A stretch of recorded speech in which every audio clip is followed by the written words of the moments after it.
Welcome back. This video is going to be for everyone who wants to know what it would look like to build a brand with impact and scale a business and do it while a mom and a wife. Okay, that's what we're talking about today. And the woman that we are talking about on day 11 of Deleted History is none other than Ida B. Wells. Ida B. Wells, y'all. If you've heard of her before, drop a yes in the comments. If you've never heard of her before, drop a no in the comments. Now, let's get into it. What would you do if your friends were murdered and the whole country lied about why it happened? Ida B. Wells didn't just get angry. She picked up her pen and changed history. Stay until the end to hear how her courage connects directly to a space created today for Black women to own their voice and sell their genius lives. So I'm really excited about this because Ida B. Wells, a part of her story actually happens in Chicago, and that's where I'm from. But if you do not know who she is, Ida B. Wells was a journalist, a truth teller, and one of the fiercest anti-lynching activists this country has ever seen. She was born enslaved in 1862, became free as a child after the Civil War, and spent the rest of her life refusing to accept second-class citizenship for Black people or for women. Wells was born in Holly Springs, Mississippi, to parents who were deeply involved in Reconstruction politics and education. When both parents died in a yellow fever epidemic, she stepped up at just 16 years old to care for her younger siblings. It's okay if you say no, it's okay.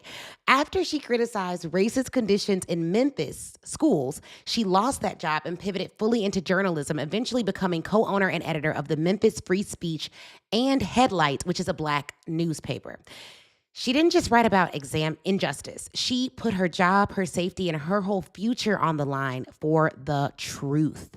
Okay? So while Ida B. Wells' life drastically changed when three of her friends, who were successful Black business owners in Memphis, were lynched after their grocery store competed with a white-owned store. Now, I just want to say this. At the time that because I'm a Ida B. Wells fan.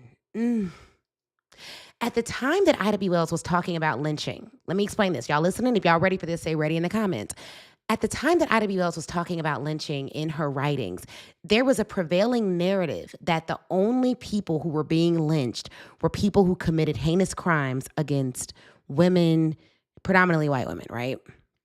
And the overall theme or feeling was, well, if they committed these crimes, they have to be punished. What Ida B. Wells discovered was that was not the only instance in which lynching was being used. And in fact, one of the big reasons why Black men were being lynched was actually because they were outselling white businesses. So she started investigating lynchings across the South, exposing that many had nothing to do with protecting white women and everything to do with punishing Black success, political organizing, or simply refusing to quote unquote know your place. She literally uncovered that people were so scared of Black folks doing well that they were willing to kill to stop it. Her pamphlets like Southern Horrors and A Red Record named names, listed dates, and showed lynching as an organized terrorist effort, often supported by local authorities. Ida wasn't just reporting the news, she was indicting an entire system. She even had to leave Memphis after her newspaper office was attacked and her life was threatened. Y'all, they went into her office where she had her writings, her research, her recordings, and ruined everything. But she kept publishing and took her message to audiences in Britain to shame the United States on the world stage. Wells helped form organizations like the National Association of Colored Women and took part in founding what became the NAACP, even when she clashed with various of their leaders. She created the Alpha Suffrage Club in Chicago, one of the first Black women's suffrage groups, to make sure Black women had political education and real power at the ballot box. Let me explain this, though. Ida essentially is a great example of what happens when you utilize your voice and your pen to get out your message. She didn't just write about these things for someone else's paper. Eventually, she had to start her own paper. And not only did she write a paper and start a paper and do writing, but she translated it into various languages back then so that people who spoke different languages could actually learn about the issues that were happening in this space. She marched for the vote, organized locally, the Negro Fellowship League, and never stopped pushing for laws against lynching. So fast forward to today. Ida used newspapers, pamphlets, and speeches to move people into action and protect Black lives. Today, Black women are still using their voices on stages, on live streams, and in businesses to challenge bias and build generational wealth. If Ida turned into impact back then, we are now turning ideas into income and influence and impact now. And I want you to know that she risked her life for her words. What are you willing to risk for your movement? The truth is, I believe every Black woman business owner is not just building a business, she is building a movement. And if you look at it like a movement, if you look at it like a mission, you're going to go after it with the vigor that it actually requires to be successful. That's exactly why I'm so excited about Black Women Sales Live, which is a sales conference and event coaching Black women specifically to sell more services, raise their rates, and reach audiences ready to pay them what they're worth. Because here's what I know. In reading Ida's autobiography, there was actually an entrepreneur who criticized her work. But that same entrepreneur, she was able to go to him and get a loan. He was a Black entrepreneur back in the day. I can't remember his name right now, but I feel like his last name was Williams. But he actually helped to fund some of her work. And what we don't recognize as entrepreneurs is us building businesses that generate revenue puts us in a position to fund movement. It puts us in a position to do well, not just for us, but for our community, to hire and do things that really move the needle, to change other people's lives. You're not just making money for you. You're making money so that when you see an injustice in your community, you can put real resources behind solving it. So at our event, Black Women Sell Live, you're going to learn how to sell through bias and still win the deal. You're going to learn how to package your expertise so clients see the value immediately. You're going to learn what it looks like to go global and build a global business, not just local. You're going to learn how to use speaking and live selling to close bigger, more consistent contracts. And you're going to hear from women who have done good with their wealth, Black women billionaires who've actually been able to, or at least one Black woman billionaire who actually been able to take their funds and reinvest it into the community. And you'll hear from several seven-figure Black women experts as well, self included. I am not going to leave y'all out there. So if you are a Black woman with a service, a story, or a solution, and you know you're undercharging or underselling, Black Women Sell Live is where you come to fix that. I want you to go to blackwomenselevent.com and get on the wait list. But if you're wondering, what is this event? Why are you talking so much about history? Why are you so committed to showing up live? Y'all, I almost didn't do it today, but I did it. Never would have made it, but I made it. I want you to look at this commercial because this is really the heart behind what we're doing.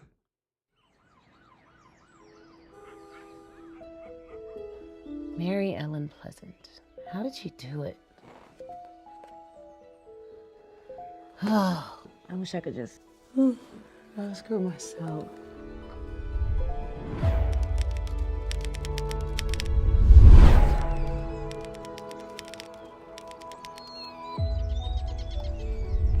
Mary Ellen Pleasant? This can't be real. Real or not, you've been carrying quite the load. You see, wealth isn't always about what you keep. It's what you connect. Ida B. Well? When I wrote, I didn't just report, I revealed.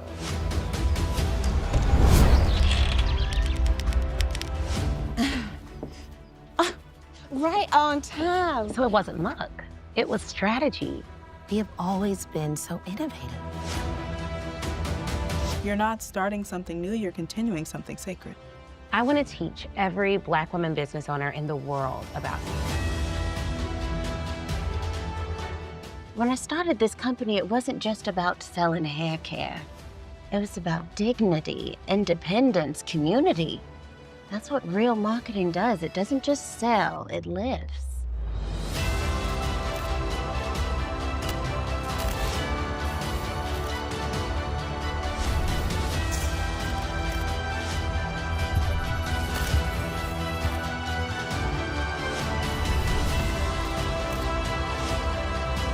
See, a true sale is not made in the pocket, it's made in the heart.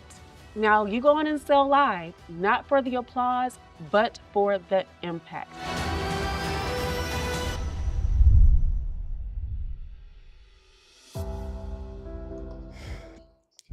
Y'all, I am so incredibly excited about this event. We have been doing this campaign for 11 days, and I am through the roof. But here's the thing. There are 3 big lessons I want you to take from Ida B. Wells that you can implement in your business. Number 1 is this: be fearless. Be fearless. Somebody drop fearless in the comments. Be fearless. Be fearless. I think that there are some of you who are walking around on literal gold, but you will not dig for it. You will not leverage it. You will not go after it because you are scared. Let me speak to you. Be fearless. There was a time where women who look like us literally were risking absolutely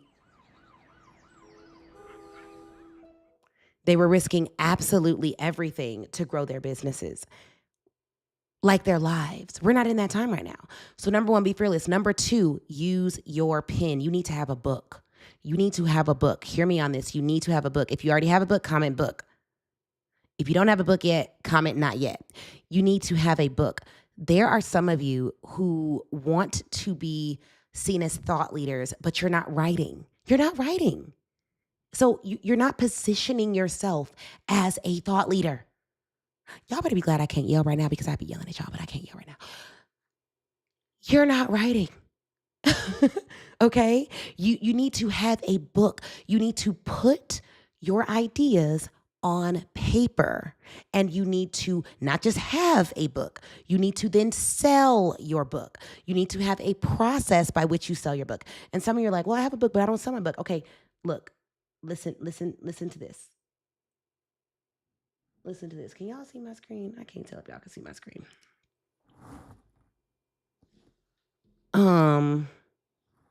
Here's my, that's my fault.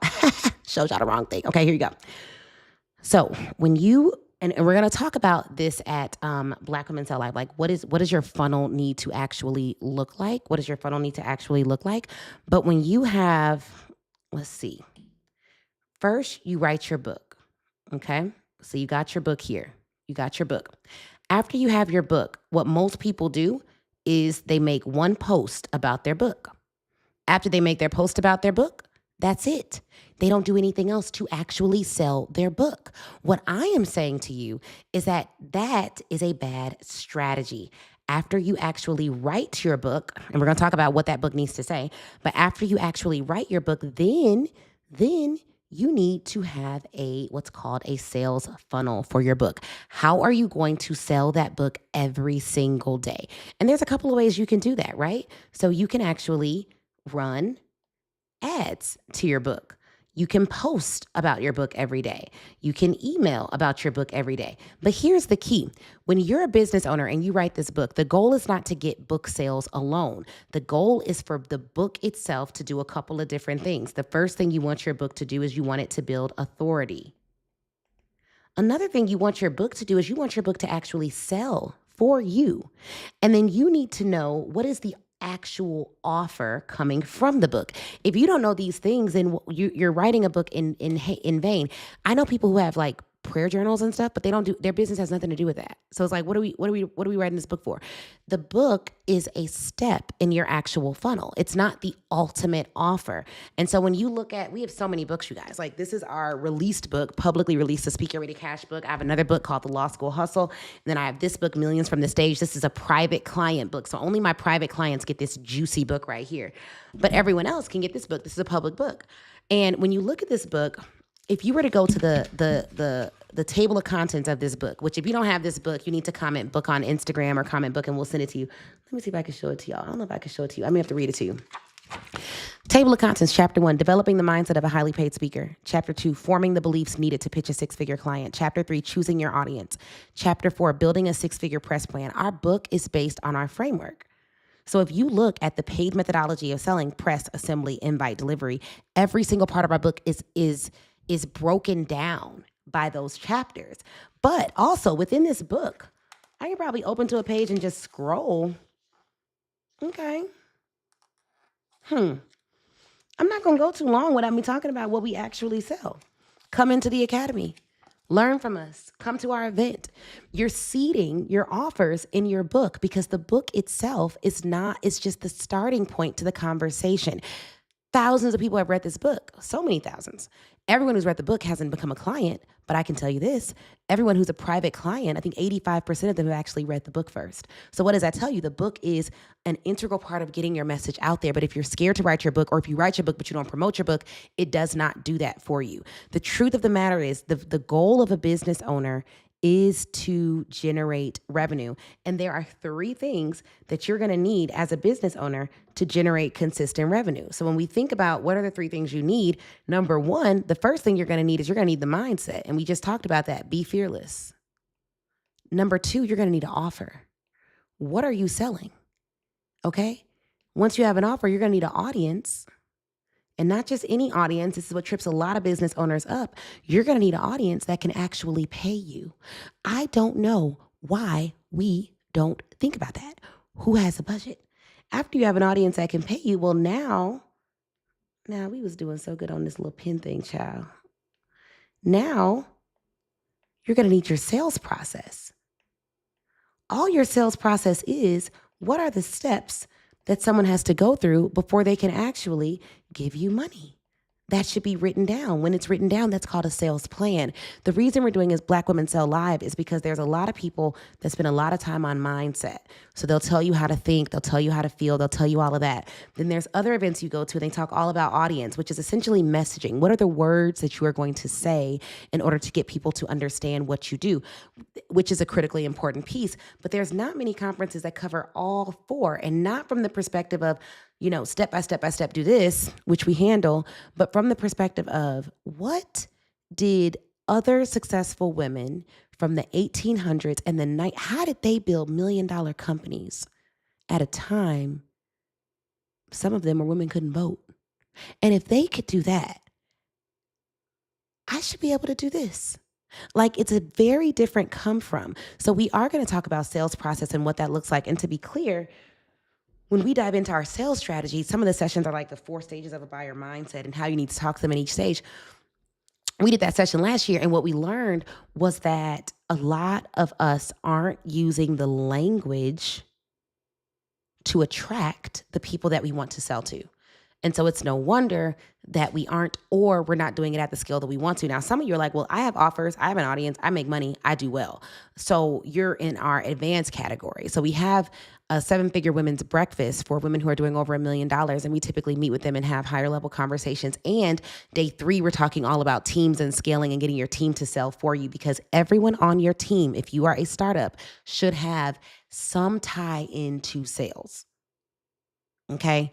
So I don't want to go too far on that, but they should have some tie into sales. No way. You should have all these people on your team and you're the only one selling. Unacceptable. Unacceptable. Tell them I said it. Tell them I said it. Like, everyone should have some tie into sales. So here's what I want y'all to do. And I'm going to see if I have the numbers about how many of y'all have already done this. Here's what I want y'all to do. I want you to go. Let me see if I can find it. I don't know if anyone sent it to me already. Let me see if I can get an update. I want you to go here. I want you to go to Black Women Sell Live.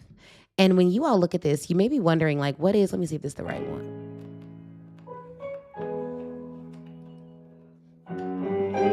Yeah. Okay.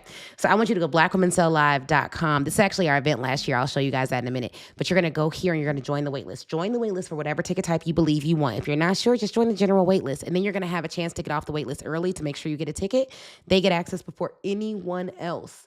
And the first 100 people to get tickets will do a pre-event coaching call with me, where I'm going to help you make your ticket money back, like, before the event even happens. That's at least the goal. I can't make guarantees. You can't make promises and guarantees and stuff. But, like, no guarantee, right?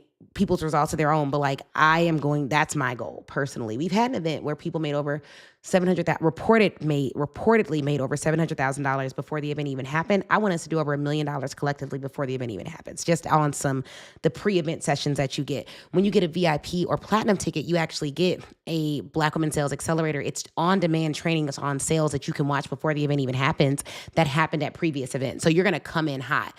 But I want you all to really see our recap of the event so you can get a feel of the vibe. And you all are going to have to let me know whether you can hear this.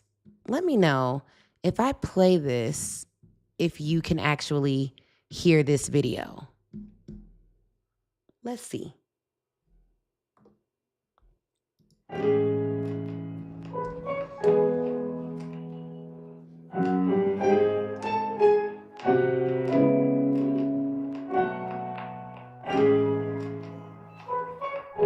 You need to be here. You are going to be transformed. The energy, the history, the richness, the awesomeness is absolutely amazing. Everything is giving opulence, high quality, and excellence. Working with Asha and her team has been amazing. It's everything that my business needed it to be.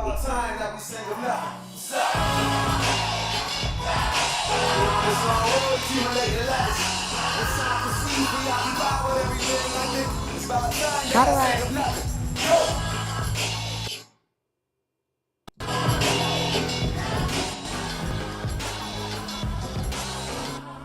I desire to be, right now people are saying 6 figures, $1 million, 7-figure earner. But not everybody is doing 6-figure or 7-figure activities. Don't be too smart to not get your money. You gotta sell your clients what they need, not what you want them to have. Sometimes you have to say no.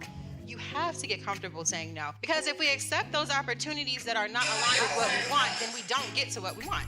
In order to really build, sometimes you gotta go back to the foundation. The foundation of some of the things that we learned, they were good for a certain time, but they're not good for such a time as this. Confidence comes from past experiences, and I want you to document that as well as what it gives you the right to say about yourself. I want you to commit like a young lady who says she ain't never given up on love. I don't care how many marriages under her belt and how many divorces. I want you to commit. When we talk about being a strong woman, we mix that up with thinking we can do this all by ourselves. We should not forsake the assembling of each other. I'm so happy that you all are accepting that people are gonna pay you. I want you to remember, even today, large companies ask Black DEI experts to work for free. And we have this company so that you know you have a coach that will say, hell no. You cling to this corporate ladder because on this ladder, your family looks up to you. And on this ladder, your employees look up to you. And on this ladder, you have direct reports. But over there, you ain't got no team. Over there, you gotta work with VAs and you don't even know where they at in the world and you don't even know if they gonna respond. But over here, you got a whole team and you get paid every 2 weeks. And even though you go home and you're not happy, you clean. Chris and Ashley, thank you. Honestly, I came here empty and just even in one day have been like overflow with just the amount of information, the amount of support, the amount of love. Thank you for not giving up on me. Thank you for the support that you've given me. I am happy to continue to move forward with the program and I look forward to the next coming year.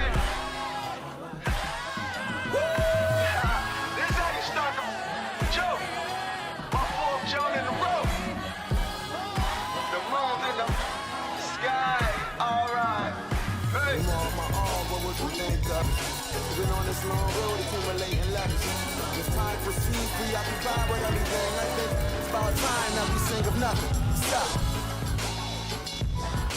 Been on this long road accumulating letters. It's time to proceed, preoccupied with everything. I think it's about time that I sing of nothing. Go. Been on this long road accumulating letters. It's time to proceed, preoccupied with everything. I think it's about time that I sing of nothing. Go. Been on this long road, accumulating letters. And it's time to proceed, preoccupied with everything. I think it's about time that I think of nothing.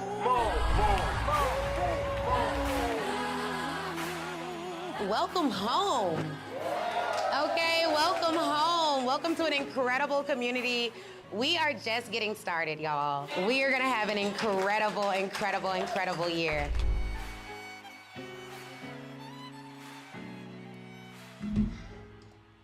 Y'all, I'm so excited. Like literally that video takes me back every single time. It is, it's just off the chain. I don't know how else to, I don't know how else to describe it. It's off the chain. It's off the chain.